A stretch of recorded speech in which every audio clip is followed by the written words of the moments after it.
Hello everyone and welcome to another level 55 I have. Yep, that's number 13. That is my Guardian, made it to 55, and this is of course a follow-up video to my SWTOR Endgame guide that I did. Part 1 was level 50 and part 2 is level 55. So if you made it to level 55, congratulations, you've made it to Endgame. The grind begins. The grind begins. And it begins in earnest. So I respect him to Vigilant spec. Don't know if this is going to be the final spec. I'm going to go and try this out in a few operations. So what are we going to do? What is our goal when we hit 55? Well, if your goal is to PvP, just go PvP then. If your goal was to PvP, when you hit 55, you would want to be Valor rank 40 at least. My goal isn't to PvP. I didn't really want a PvP. So goal is Valor rank 40 and max out your Warzone comms and try and get as many ranked comms as you can. And good luck with PvP. So what are we going to do? Well, my goal was to get as many basic comms as possible. I have 113, which is good enough to buy an implant from the vendors here. I'll show you the vendors. Right here. This is the Jedi Knight vendor. So you've got your classic vendor, which is the level 50 stuff. You've got your basic, elite, and ultimate vendors. The gear, basically, our goal is to get ultimate, but not this kind of. This gear, it's good gear. This was best in slot, the 180 stuff, but no more. I don't know what the new gear is called. I've never actually seen the new gear tier since 2.7 launched, but ooh, that Scum and Villainy op is tempting. You know, just hit 55 and not geared, really. Well, I suppose I am geared. I do have the 156 gear, which is level 53. I do have a couple of pieces of 156. I've got 146 mostly, which is the campaign. I've still got my leveling implants, so tend to be when I level up, I tend to go to the Galactic Trade Network and just buy level 54 implants. I do have enough commendations.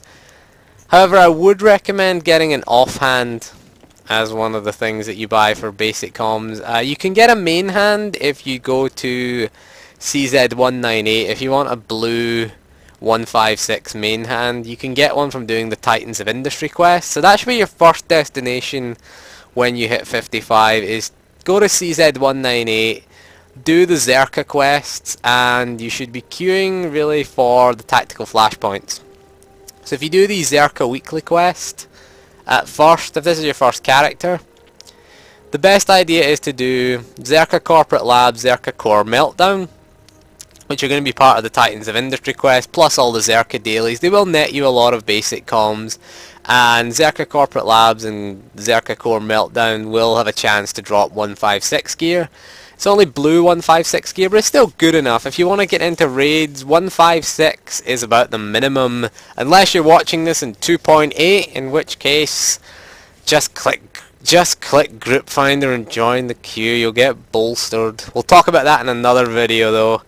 That's going to be a rant somewhere along the line. Bolstering us in ops? Really? Not happy about that. But anyway, you're going to go, for now we're going to try the tactical flashpoints. You can try some of the hard modes again if you have some 146 gear, or I don't know, was it 150? I think it was the 63 gear. Is the 63? Let's have a little look. Yeah, it's 150. The Dread Guard and Hazmat stuff. So if you've got 146 and I think it's 150, I think that's the recommended gear. Does it tell me the recommended? It'll tell you on the quest, I believe it tells you on the quest. So we'll go to the terminal and we'll get ourselves. Don't forget to take these quests. The Darkest Tide is Oricon, but before we go to Oricon, it's a good idea. It's a good idea to do the tactical flashpoint and do Titans of Industry. Do that quest because you'll get yourself a little blue 156 main hand. Is it 156? Am I saying that right? I am. 156 is the basic gear. So yeah, doing these, what's the recommended gear level for this? 148. Yeah, you could do it in 146, I would recommend, but easy enough. 148 is the recommended gear level. So the goal is to get some 156, maybe get a black market piece. Black market PCs are available at the basic vendor. For relics, I would tend to go with the PvP relics. I have enough PvP comms to buy the PvP ones. The PvP ones are going to be better than the Arcanian ones. As DPS, you always want the proc relics. I don't know about tanking. I haven't really been a tank that long, so you're going to buy... I'd recommend buying the offhand, to be honest. I wouldn't bother with these lightsabers. You need hero ranking with McKeb. But, I mean, again, they are going to be better, I suppose. But if you don't have hero rank at McKeb, then I would recommend going and doing Titans of Industry, because it's a fairly easy quest. You have to complete all the dailies on CZ198, which will take about 5 minutes, and then you're going to queue for the tactical flashpoints, the 2 Zerka ones. Just make sure you select both Zerka ones and deselect the other ones so that you get that quest done. Getting the Zerka weekly is a nice quest to get. It gives you 20 basic comms, and it will also give you 12 elite comms, I think. Pretty nice. Again, elite comms are the next tier after black market.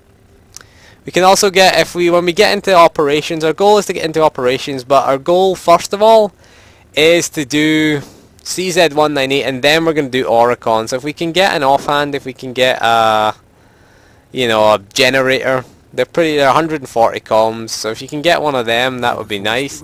And then you're going to want to go to Oricon, and you're going to want to get this 156 gear, which drops on Oricon. I already have it because I have alts.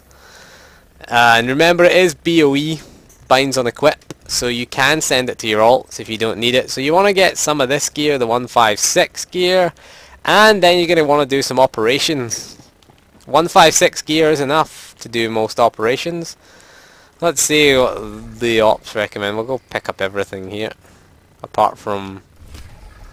let's see what they recommend. TFB is... yeah, 156 story mode recommendation. So you want mostly 156. You can get away with not having things like the implants, maybe. But again, I'd go to the Galactic Trade Network. Maybe buy... I bought these level 53 ones. It's pretty nice. One of them's a tank one. Don't really care though. They were pretty cheap on GTN. They're about 20k each. You can get level 54 purple ones. They're not as good as these level 53 ones, but again, they're going to do you so good. I bought these from GTN. Earpiece you can buy fairly cheaply for comms. It's 100 comms. And then we're going to go into operations. So our starting one, TFB or Scum and Villainy, are going to be the two that we're going to start. 156, fairly easy. Our goal is to get to 162 is a good goal to get. You can do Dread Fortress. Dread Palace recommends 160. Ooh. But yeah, I would want some Black Market and some Arcanian. The difference between Arcanian and Black Market is that Arcanian has a set bonus. Okay, so I'll show you Arcanian. Arcanian is available from this vendor right here. You can see Arcanian comes, you need to get the Arcanian gear from operations. You'll see here it has a little set bonus.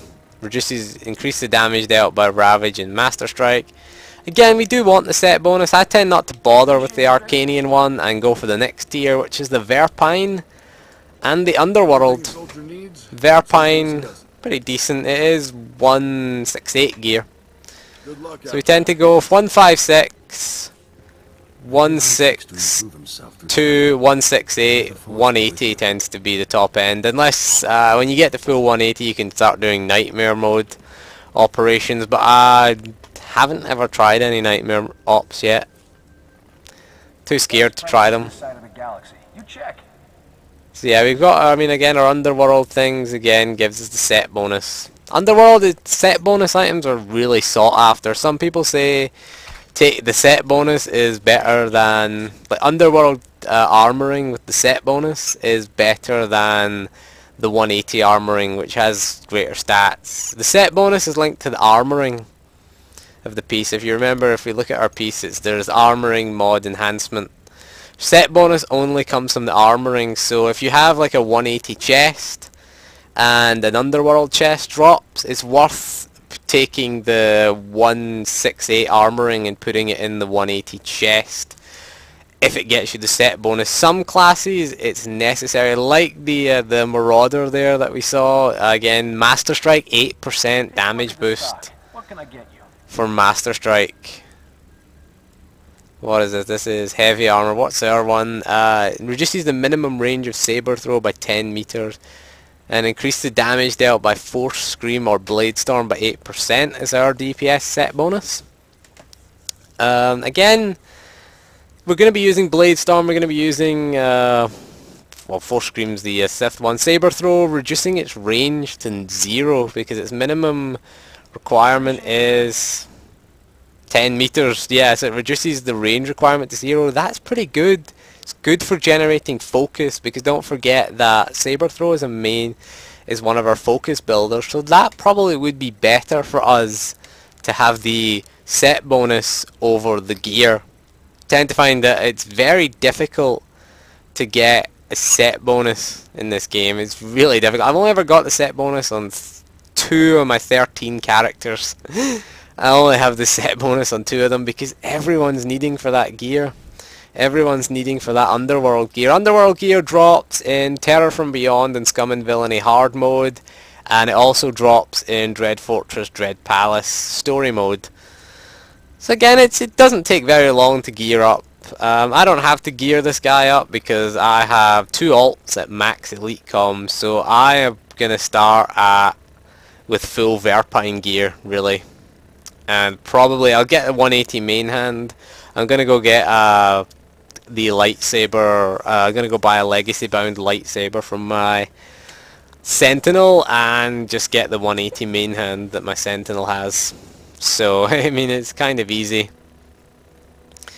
It's pretty easy to gear. If you have a lot of alts, you're going to be gearing in legacy gear. But your first character, it's the easiest it's ever been to gear up. I would recommend getting the Oboran relics from PvP. You can get relics if you finish the Oricon story quest.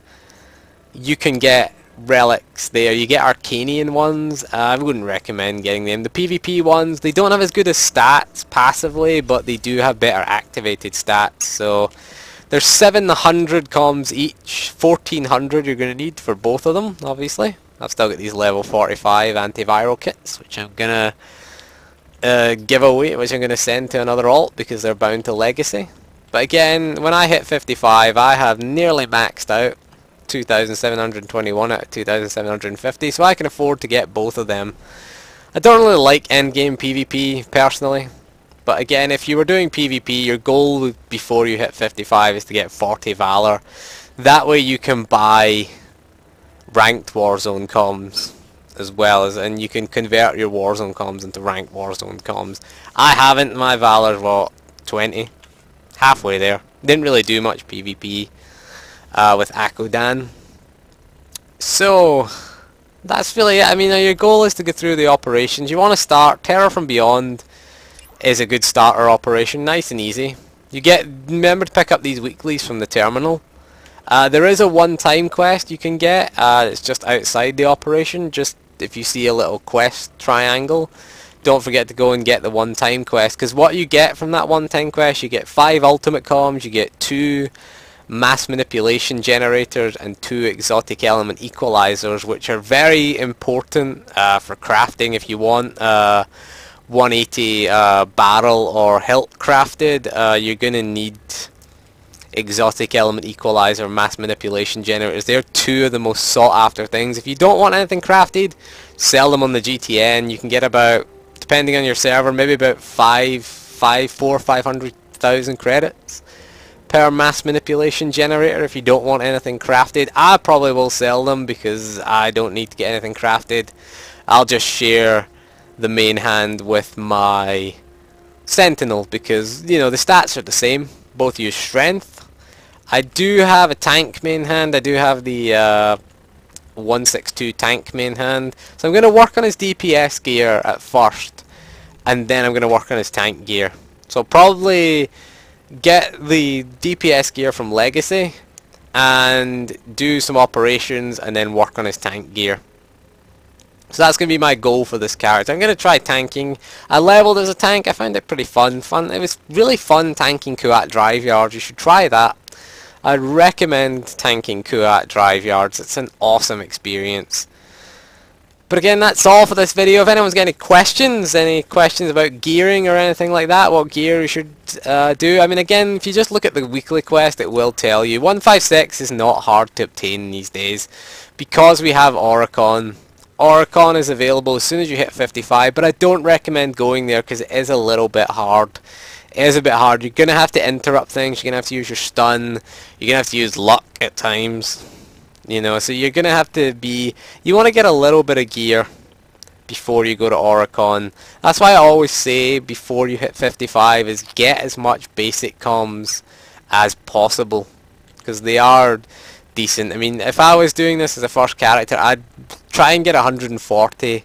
It's pretty easy to get 140. You would just do the CZ198 weekly, which would net me another 20, plus all the dailies would probably net me another 20, I think, for doing that. You could do Section X as well. That'll net you the Macabre dailies. The Macabre story quest as well nets you basic comms. So they're pretty easy to obtain these days. And queuing for a random tactical flashpoint or a random level 50 hard mode flashpoint will net you 10. The hard mode flashpoints, we don't have to do them anymore because we can get the raid gear. They're there if you want to do them. Very few people do them these days. The queue times for them are quite long, especially as DPS. Even as a healer, they're quite long. I don't know what the queue time's like as tank. They're usually instant as a tank. Still pretty much instant. What the hell quest is that? Level 53 quest. Oh. Never seen that quest before. Anyway. But yeah, I mean the tactical flashpoints are worth it. The new ones, the new tactical flashpoints, the Assault on Titan and Korriban Incursion, they drop black market gear at the end. Again, you're going to want that gear. That is really the sought after gear for hard mode ops, is the 162 gear. But again, you can just ignore, a lot of people tend to ignore Terror from Beyond and Scum and Villainy hard mode and just go straight to Dread Fortress, Dread Palace. Again, it's pretty nice. Dread Fortress, Dread Palace hard mode, you're looking at full 168. Ideally with the set bonus. Ideally. And you're probably going to want some 180s as well because you will be collecting ultimate comms. You can get 180 gear for ultimate comms. It recommends 174, which is quite a weird rating because there's no gear at well, no, there is, aren't there? There's the 75 gear that you get from Nightmare, Scum and Villainy.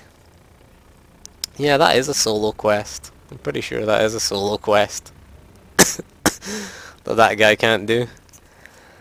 Yep, so again, we do want these things. Don't forget these weeklies on Section X. You can get 15 basic comms. So basic comms are the easiest things to get. They're some of the easiest things to get in the game. But that's what I'd recommend you do. Basic comms are always useful, especially if you're looking for crafting material. It's the Isotope 5. If you're looking for that, you're always going to be doing that. Right, so that is all for this video. If anyone's got any questions about level 55, this will change. This guide is going to be useless in 2.8. I don't know why I'm doing it, to be honest. In 2.8, what you're going to do, the endgame guide is click the queue. Yeah, bolster and story mode ops. Nice job, BioWare. So thank you for joining me, and goodbye.